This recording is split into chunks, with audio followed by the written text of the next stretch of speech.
Good morning दोस्तों। Welcome to quick revision. आज की तारीख है 20 मार्च और आज हम करंट न्यूज़ अफेयर्स डिस्कस करेंगे। हमने नई सीरीज स्टार्ट की है जिसमें आपको डेली न्यूज़ करंट अफेयर्स मिलेंगे। तो लाइक करो और जल्दी सब्सक्राइब करो और बेल आइकन प्रेस करो ताकि हर दिन आपको हमारे न्यूज़ एनालिसिस की नोटिफिकेशन मिलता रहे। तो चलो स्टार्ट करते हैं आज की फर्स्ट न्यूज़। तो देखिए यहाँ पे फर्स्ट न्यूज़ है कोविड इंक्रीज्ड पोवर्टी। तो ये जो रिपोर्ट है ये पेव रिसर्च सेंटर द्वारा पब्लिश किया गया है। इसमें 32 मिलियन इंडियंस जो कि मिडिल क्लास में थे वो अभी पुअर क्लास में आ गए हैं। वर्ल्ड बैंक के डाटा को लेकर ये रिपोर्ट बनाया जाता है। पेव रिसर्च सेंटर ये एक थिंक टैंक है जो कि पब्लिक इश्यूज़ को डिस्कस करता है। इंडियन सिनेरियो में देखें तो इंडिया का पोवर्टी रेट 9.7 हो गया है जो कि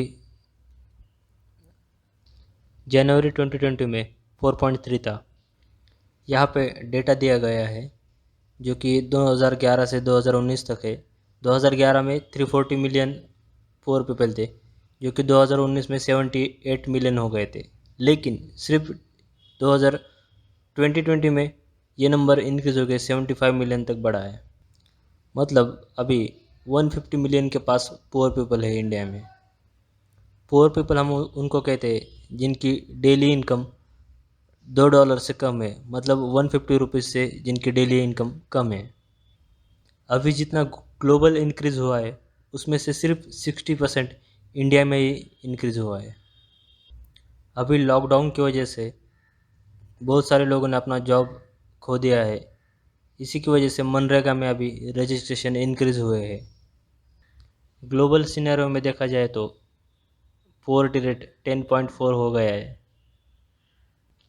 ग्लोबली देखा जाए तो अभी 800 मिलियन पुअर पीपल्स है, जिसमें से 130 पीपल जो कि अब सिर्फ लॉकडाउन की वजह से बढ़ गए हैं। तो यहाँ पे नीचे कुछ डेटा दिया है, आप वीडियो पॉज करके पढ़ सकते हो। नेक्स्ट आर्टिकल है world happiness report 2021, sustainable development solution network for the United Nations ये रिपोर्ट पब्लिश करता है।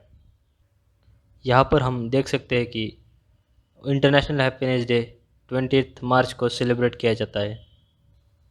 ये इंटरनेशनल डे सेलिब्रेशन 2013 से स्टार्ट हुआ था।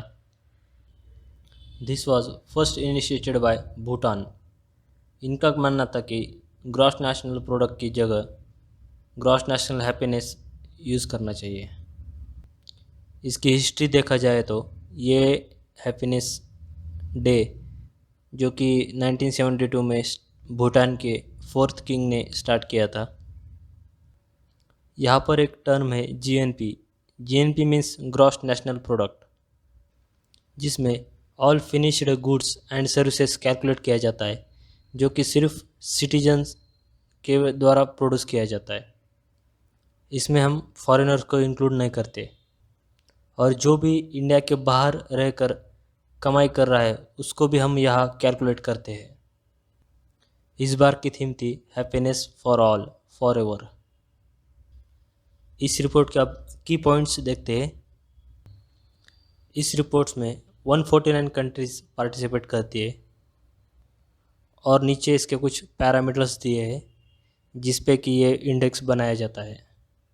तो फर्स्ट है gross domestic product per capita. Second है सोशल सपोर्ट, कंट्री में कितना सोशल सपोर्ट होता है। Third healthy life expectancy at birth. Fourth freedom to make life choices. Fifth generosity and sixth perception of corruption. तो ये जो 6 parameter है उसके डिपेंड वो रिपोर्ट बनाया जाता है। इस रिपोर्ट में फिनलैंड ने टॉप किया है जो कि सबसे हैप्पीएस्ट कंट्री है इन द वर्ल्ड। तो इसमें ज़्यादातर आर्कटिक कंट्रीज़ और यूरोपियन कंट्रीज़ ही होती है। यहाँ पर वर्स्ट परफॉर्मेंस देख सकते हैं आप, अफ़गानिस्तान है टॉप पे। इंडिया का रैंक देख सकते हैं 139 है, और जो हमारी नेबर्स कंट्री है पाकिस्तान बांग्लादेश उनका रैंक हमारे से भी अच्छा है। इसका मतलब वो कंट्री वो कंट्री में जो लोग रहते हैं वो हमसे भी ज़्यादा हैप्पी है। तो यहाँ पर देखते हैं आप तीसरा आर्टिकल जो है refrigeration system Pusa F Pusa F ये एक farm green energy refrigeration system है जो कि इंडियन एग्रीकल्चर रिसर्च इंस्टीट्यूट के द्वारा डेवलप किया गया है, जिसमें फार्मर्स जो प्रोड्यूस करते हैं वो अब कोल्ड स्टोरेज का यूज़ कर सकते हैं। पुसा फार्म सन फ्रिज ये एक कोल्ड स्टोरेज फैसिलिटी है जो कि 100% सोलर पावर बैटरी पे चलेगी, और ये जो है अप टू 2 टन तक ये फ्रेशली हार्वेस्टेड प्रोड्यूस स्टोर कर सकती है। तो इसमें जो रूफटॉप सोलर पैनल इंस्टॉल किए जाते हैं वो up to 5 kilowatt power generate कर सकते हैं, और ये जो पैनल एनर्जी जनरेट करते हैं उससे फार्मर टैंक से वाटर भी निकाल सकता है और खेतों में पानी भी दे सकता है, और रात में ये नेचुरल हीट सिंक के जैसा काम करता है।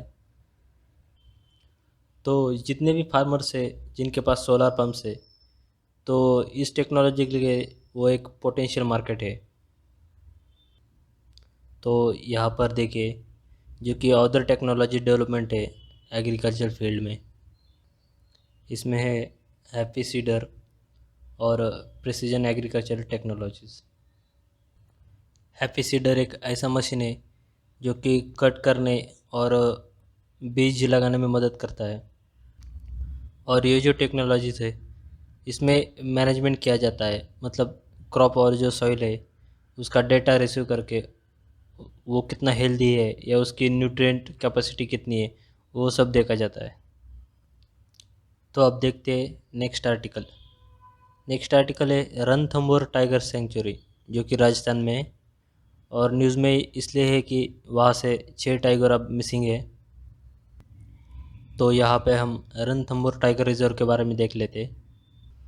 ये टाइगर रिजर्व राजस्थान के ईस्टर्न पार्ट में आता है जो कि करौली और सवाई माधोपुर डिस्ट्रिक्ट में आता है, और ये जो टाइगर रिजर्व है वो अरावली पर्वत और विंध्यन पर्वत के जंक्शन पर है।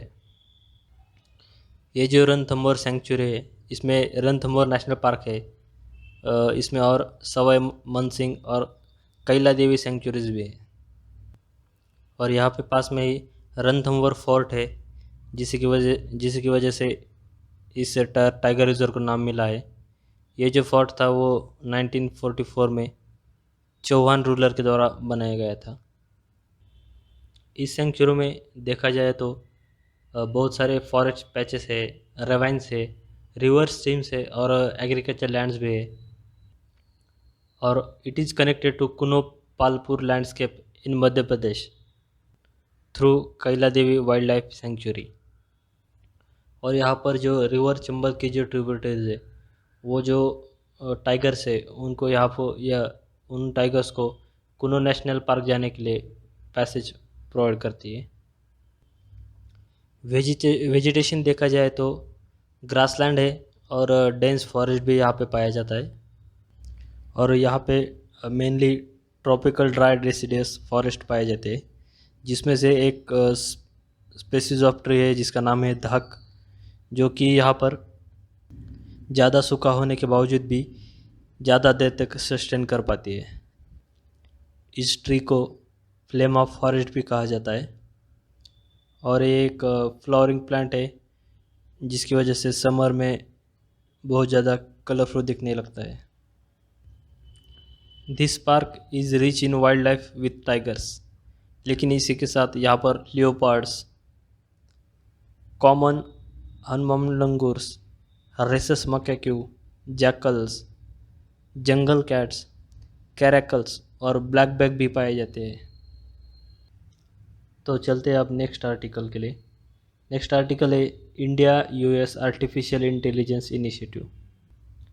ये इनिशिएटिव इंडिया और यूनाइटेड स्टेट्स के बीच में लॉन्च किया गया है to scale up the science and technology relationship.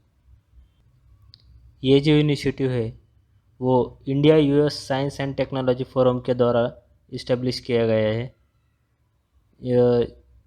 इसका शॉर्ट फॉर्म है IUSSTF, जो कि मार्च 2000 में लॉन्च किया गया था। और इसकी नोडल एजेंसी देखा जाए तो जैसे कि हमारा department of science and technology है, वैसे यूएस का department of science and technology है। तो ये दोनों ही नोडल एजेंसी है। इस स्कीम का या इस इनिशिएटिव का मेन उद्देश्य है कि आर्टिफिशियल इंटेलिजेंस कोऑपरेशन पर भर देना। आर्टिफिशियल इंटेलिजेंस मीन्स जो काम पहले लोग करते थे वही काम अब रोबोटिक्स या कुछ टेक्नोलॉजी के यूज़ करके किए जाते हैं, तो उसे हम आर्टिफिशियल इंटेलिजेंस, ये जो डेफिनेशन है ये बहुत शॉर्ट है। तो इसका यूज़ हम health care, smart cities, materials, agriculture, energy and manufacturing, ऐसे बहुत सारे सेक्टर में कर सकते हैं। इससे इंडिया और यूएस के बीच का जो रिलेशनशिप है वो और भी अच्छा हो सकता है। तो चलते अब नेक्स्ट आर्टिकल। नेक्स्ट आर्टिकल है governments questions methodology and data accuracy of global hunger index. तो यहाँ पर देख सकते हैं जो ग्लोबल हंगर इंडेक्स पब्लिश किया जाता है, तो यहाँ पर जो ग्लोबल हंगर इंडेक्स है उसकी जो मेथडोलॉजी है उसको लेकर इंडिया ने कंसर्न्स रेज किए हैं। तो इंडिया का क्या कंसर्न है, तो यहाँ पर देख सकते हैं इंडिया की पोजीशन है 94th पोजीशन आउट ऑफ 107। और इंडिया जो है वर्ल्ड के टॉप 10 फूड प्रोड्यूसिंग कंट्रीज़ में गिना जाता है। इंडिया के जो नेबर्स है नेपाल, बांग्लादेश, म्यांमार, इन कंट्रीज़ को भी इंडिया से अच्छी रैंकिंग मिली है। तो इसी की वजह से इंडिया ने कंसर्न्स रेज किए हैं। ग्लोबल हंगर इंडेक्स, ये जो इंडेक्स है वो एनुअली और वर्ल्ड हंगर हेल्प और कंसर्न वर्ल्ड वाइड, ये जो दो इंस्टीट्यूशन है उनके द्वारा रिलीज़ किया जाता है। ये जो इंडेक्स है वो 4 पैरामीटर के बेसिस पे कैलकुलेट किया जाता है। तो ये जो 4 पैरामीटर है वो आपको ध्यान में रखना है, क्योंकि बहुत बार ये क्वेश्चंस यूपीएससी में या अदर्स एग्ज़ाम में भी पूछा जा सकता है। तो यहाँ पर फर्स्ट देखिए अंडर नरिशमेंट, सेकंड है child wasting, third child stunting and fourth child mortality. Under nourishment मतलब इनसफिशिएंट कैलोरीज मिलना। चाइल्ड वेस्टिंग मतलब बच्चे की हाइट बढ़ती है लेकिन वेट नहीं बढ़ता, उसे वेस्टिंग, चाइल्ड वेस्टिंग कहते हैं। चाइल्ड स्टंटिंग मतलब उम्र बढ़ती है लेकिन हाइट नहीं बढ़ती, उसे हम चाइल्ड स्टंटिंग कहते हैं। और चाइल्ड मॉर्टेलिटी मतलब जो बच्चे अपनी 5 साल उम्र कंप्लीट होने से पहले उनकी डेथ हो जाती है, उनको हम चाइल्ड मॉर्टेलिटी बोलेंगे। यहाँ पे उसकी पॉइंट स्केल दिए है जो कि आप वीडियो पॉज करके पढ़ सकते हो। देखते हैं नेक्स्ट आर्टिकल। नेक्स्ट आर्टिकल है what are aluminium air batteries. Aluminium air batteries क्या होती है उसके बारे में एक आर्टिकल पब्लिश किए गए। Recently Indian oil corporation limited और जो इजराइल कंपनी है फिनर्जी, तो इन दोनों ने एक टाइप किया है related to aluminium air technology, जो कि बैटरीज़ में यूज़ करते हैं। तो ये बैटरीज़ हम इलेक्ट्रिक व्हीकल और स्टेशनरी स्टोरेज जो है एज वेल एज जो हाइड्रोजन स्टोरेज सॉल्यूशंस है उसमें यूज़ कर सकते हैं। ये जो टेक्नोलॉजी है इसमें जो हवा में ऑक्सीजन रहता है उसे एल्यूमिनियम हाइड्रोक्साइड सॉल्यूशन के साथ, सॉल्यूशन में जो एल्यूमिनियम है उसको ऑक्सीडाइज किया जाता है, और जैसे वो ऑक्सीडाइज होता है तो उससे इलेक्ट्रिसिटी प्रोड्यूस होती है। इसके बेनिफिट्स देखा जाए तो ये एक लोअर कॉस्ट है, और आजकल हम जो लिथियम आयन बैटरीज यूज़ करते हैं उसका ये अल्टरनेटिव भी हो सकता है। आजकल हम देखते हैं lithium ion battery electric vehicle में यूज़ कराया जाता है, जो कि व्हीकल को 150 to 200 किलोमीटर रेंज तक फुल चार्ज करने के बाद ले जा सकते हैं। लेकिन सेम वही कैपेसिटी यूज़ करें हम तो ये जो एल्यूमिनियम एयर बैटरीज है वो उस व्हीकल को 400 किलोमीटर तक लेके जा सकती है। मतलब उसकी इफ़िशियंसी लिथियम आयन से डबल हो सकती है। लेकिन इसमें बहुत बड़ा चैलेंज है, एल्यूमिनियम एयर बैटरीज, जो कि हम रिचार्ज नहीं कर सकते। एक बार यूज़ किया तो हमें उसे बाद में निकाल ही देना पड़ेगा। इसकी वजह से हमें पहले बैटरी स्वीपिंग स्टेशन यहाँ पे बनाना चाहिए। तो ये कुछ उसके बेनिफिट्स और चैलेंजेस थे। तो चलते हैं अब नेक्स्ट आर्टिकल। नेक्स्ट आर्टिकल है ministry of power launches Gram Unnat Jyoti by affordable LEDs for all, मतलब शॉर्ट फॉर्म में उसको उजाला हम कहते हैं। चलो अब इस स्कीम के बारे में डिटेल जान लेते हैं। अंडर द प्रोग्राम इसमें 7 वाट और 12 वाट की एलईडी बल्ब दिए जाते हैं ऑफ द 3 ईयर्स वारंटी। ये जो बल्ब्स है वो एनर्जी एफिशिएंसी सर्विस लिमिटेड के द्वारा ऑफर किए जाते हैं। यहाँ पर फर्स्ट फेज़ में मैक्सिमम 5 बल्ब हम एक्सचेंज कर सकते हैं विथ एलईडी बल्ब्स, और इसी की वजह से गवर्नमेंट हर एक कंज्यूमर के पास जाके इलेक्ट्रिसिटी मीटर भी इंस्टॉल कर सकते हैं। ये जो स्कीम है इसको कोई गवर्नमेंट सपोर्ट नहीं है, तो ये entirely financed by carbon credits. तो कार्बन इमिशन रिडक्शन करने के लिए इसका यूज़ किया जा सकता है। इससे हम पोल्यूशन कम कर सकते हैं। इसके बेनिफिट देखा जाए तो हम कार्बन फुटप्रिंट्स को कम कर सकते हैं।